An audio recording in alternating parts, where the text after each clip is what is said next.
Hey, Haley, how are you? I'm good. I just have a couple of things I wanted to talk to you about. Okay. Hey, Kara, how's Hey, everything Haley. been going? Good, how are you? Oh, I'm so good. I have so much to tell you. Okay. So, I got saved last week, and it was the most exciting thing ever. I really asked God to come into my heart and just to change my life, and I can already see a lot of changes in myself. And I got so excited that I had some friends I really wanted to tell about it. And a couple I don't know very well, and some I do. But I was just so excited to share it with them. But I know I'm doing it wrong. There's got to be a better way. So I knew you'd know so much more about it because you've been walking with Christ so much longer than I have. Okay. So I was hoping I could ask you some questions. Sure, yeah, absolutely. Tell me about an experience that you've had with someone that maybe didn't go so well. Well, there was this one guy. I just kind of know him casually, and I just figured, why not? So I got really excited, and there may have been some jumping and yelling, but I just went and I started telling him about it, and I'm pretty sure I just terrified him. Okay. Well, Haley, first of all, I'm super excited that you've come to me and asked these questions. I don't have a particular method. There's no one right way for you to evangelize, but let me first say that I'm really excited that you have come into the family of God and that you are now a daughter of Christ. That's just extremely exciting, and I am excited for you. And I'm glad that you are wanting to witness to other people and tell them what your joy is and where this is coming from. But it's really interesting that you brought this up. I've been reading this book by Will Metzger called Tell the Truth, and he's giving us an example of how we are supposed to witness, and that when we're witnessing, it shouldn't be centered around ourselves. And I think maybe what you were experiencing in this when you scared the guy away that you were talking to, it's important to realize that there are different people and there's different places that they're at in their lives. You're at a particular place in your life and I'm in a different one, but I can still relate to you, but you have to figure out how you relate. Does that make sense?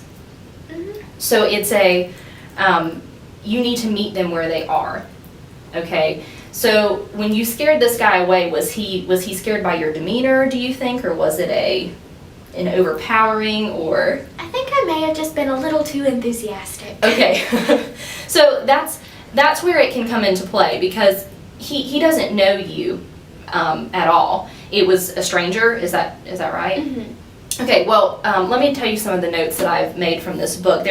It's interesting because there's 4 categories that we can break relationships down into. The first one is long-term intimate, which is your family, your close friends. They see you on a day-to-day basis. They know you, and they know that if something has happened significant in your life, that you're going to be enthusiastic about it. And maybe for you, enthusiasm is like jumping around and, extremely excited, or whatever the case may be. But for a stranger, that's going to catch them very off guard, okay? Mm-hmm. Another type of relationship is long-term acquaintance, which are your relatives, your neighbors, your peers, your coworkers. They see you on a regular basis, but they're not really intimate with you like your family might be, okay? The next thing that we have is short-term intimate, and that's your friends and your classmates. They see you 3 times a week, but they know how you might respond in the classroom setting, but in a day-to-day life, they're not going to know. And then you have short-term acquaintance, which is people you meet in passing. This is what you just experienced. So this person didn't know you at all. They don't know how you respond to situations, and they don't know your personality. So coming across to them as very enthusiastic is probably why it scared him away. He doesn't know who you are, and you're a stranger that's just bouncing with joy, which is great, but it was too much for that situation. Okay. So, do you have another example? Have you experienced this any other time? My friend Jess, and her and I are in class together, so we know each other a little well. And she seemed so interested in it, but all I could tell her was what had happened to me. And she wanted to know more, and I didn't know how to share it with her. Okay, well, something that you need to realize is that there's no one right way to evangelize. Okay, again, it starts with meeting the people where they are. If she is trying to figure out how this relates to her life, then find something that you guys have in common where you can build this relationship off of. Okay, something that Metzger says in his book is talking about steps to building these kinds of relationships, okay, there's 5 of them, and it starts with A and goes through E. And the first thing, the conversation is going to begin with A, and that's an area of common interest, okay? Since you guys are friends and know each other, I'm sure that's very easy for you to come across.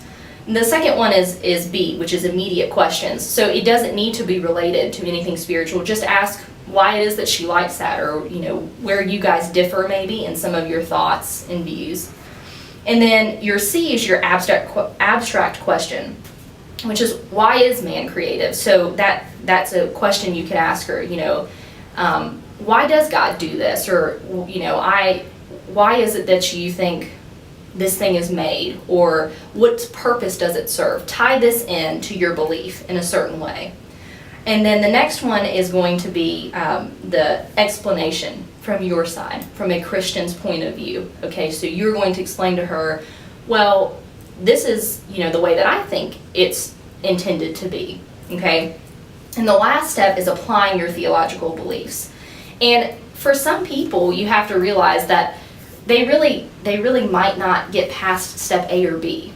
And that's okay. You need to be very intentional, but aggressive is not what you want. Aggression scares people away, and typically it makes them fearful, and it makes them fearful of what you're saying. So they're not going to respond to the gospel well at all. Getting started can be the hardest thing to do. It really can. But I think you have great enthusiasm. You know where you want to go. You know where you want to see this happen, and you have the love of Christ, and you have to realize that God's grace is what has brought you here. This isn't centered around you any longer. This is not your life, it's God's life. Okay, so He will speak through you to these people. And it's important that you tell them that it is His grace that has allowed you to come to this point. It is His grace that has brought you thus far. Does that make sense? Yeah, it does. You have any other questions? I just have one question. I know that I was really focused on how God had changed my life, but I just didn't know how to tell Jess, this was what God was doing. How can I do that better? Okay, well, personal examples are fine to use. Sometimes they're needed. People like to know, where you are in your life and what's going on. But it's also important to realize that the conversation needs to have direction. Okay, so this is no longer you. This is God-centered evangelism. Okay, where you were approaching this before was from a me-centered standpoint. You were telling people what God had done in your life and where you were, and that's great, but you're only there because of God. Okay, so it has to start with Him. He is the center of your life, and it's important that you use the Scripture to back you up. Okay, start from the very beginning, because the gospel starts in Genesis. Okay, when we were created, that is where it begins, and it's important not to leave that out, because this is a part where typically the gospel is only shared with the birth and death and resurrection of Jesus Christ, which is a very vital part to our belief. But it is also important to realize that it begins with the creation of man and the creation of the world. Okay, and so using the Scripture to back you up gives people evidence, and they're like, oh, this is it's not just a personal, well, that's great for you, but what about me? That's not going to happen to me. I'm not in that part of life. So this is something that's never going to change. It is constant. God is constant in your life and in their life, and that is what they need to realize. Kara, thank you so much. This has really helped, and I know once I start focusing on these things, I'm going to grow a lot spiritually, and I know it's going to help me so much that I can share with my friends better later. So just thank you, and I'm going to go, but hopefully I can go find Jess and really explain to her what's going on now. Well, good. I'm excited for you. All right, thank you.